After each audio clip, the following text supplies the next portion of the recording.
Angibingelele nina bakithi, nina besilo esibusayo. Igama lami ke mina nginguSothondose. Ukube izwebe lisaphila, bengizoke ngikhulume iqiniso, ngingalixubi namanga. Le i-channel isihlahla samabhinca. Inhloso yethu ukuthi sikukhombise, sikukhumbuze, siphinde sikwazise nezinye zezinto othola ukuthi awuzazi. Njengoba kuyisihlahla nje ke samabhinca, isihlahla ke sinezinqabu. Ngakho kunezinto ezizingqabu zethu thina ndle emnyama. Angibuyele ke endabeni. Ukube kuthiwa izwebe lisaphila, bengizoke ngikhulume iqiniso mayelana nokuthi umuntu wesifazane akagani kabili. Umuntu wesifazane ugana kube kanye 4. Uthelwa ngenyongo kube kanye 4. Uma umuntu wesifazane eganile, ethe waganela kwajele, lowo muntu wesifazane uyoze afe engunonyanda, engusomkhanda, ewumehlenkomo. Namhlanje ke sesiyayibona imikhuba eyenziwayo. Umuntu wesifazane ubuye emsini, abuye ekhaya, afika ahlale ekhaya, aqome, aphinde babona ekhaya, amukela amalobolo enye indoda. Angiphinde ke futhi. Umuntu wesifazane akagani kabili.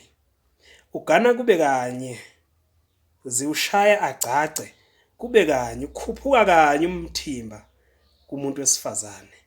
Ikhetho liba kanye kumuntu wesifazane, athelwe ngenyongo. Umfazi womuntu akathintwa mayesethelwe ngenyongo. Sengikhumbuza ke kulabo abafana bambe bethinta noma ngayikuphi. Uma umuntu wesifazane eneqiniso ndoda, kufanele akutshele ukuthi wagana. Umuntu wesifazane akagani kabili, ngoba unawo umuzi wakhe, unawo umuzi ahlonipha kuwo, unayo indoda eyothi ngadlula emhlabeni ahambe ayozila. Ngisho ethanda engathandi, uphila isilungu noma uphila ini, indoda uma idlula emhlabeni iyazilelwa. Iyazilelwa indoda, abantu besifazane.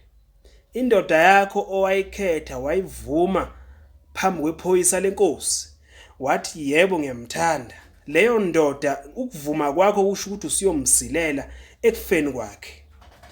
Ngakho-ke awukwazi ukusilela amadoda kuze kube kabili, awukwazi ukuthelwa ngenyongo kuze kube kabili.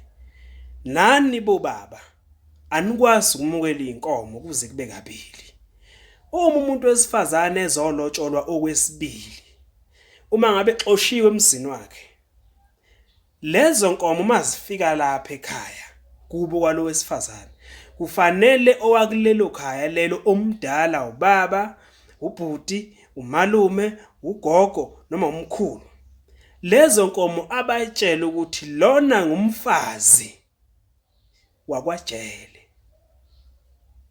Hambani nekulowo yamuso kwajele, niyokhuleka khona esangweni.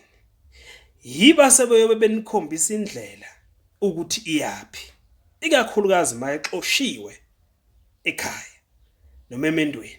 Selithethiwe icala kwala ukuthi umkhwenyana mhlawumbe ehlele ngezansi ngenxa yokuthi izono zikamakoti.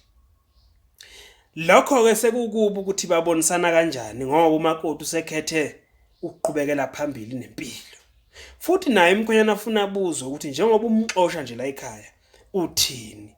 Uthi akaqhubekele phambili na nempilo, kodwa futhi akakwazi ukugana. Cha, ugana kube kanye. Futhi ubabezala akakwazi ukwamukela inkomo kuze kube kabili. Umuntu wesifazane akagani kabili, ugana kube kanye. Ubaba akayimukeli kabili inkomo zomuntu, uzimukela kube kanye. Uma ngabe bengakagani, siyobuye futhi siyikhulumele ukuthi uma ngabe belotsholwe, wazi wahlukana nendoda, wathola enye indoda, Okwamanje sikhuluma le yokuthi umuntu wesifazane akagani kabili, ugana kube kanye. Futhi awukwazi ukubuya ekhaya icala lingathethiwe uma ngabe wona emendweni noma waxoshwa emendweni. Gana kube kanye, thelwe ngenyongo kube kanye, akathinti umfazi womuntu.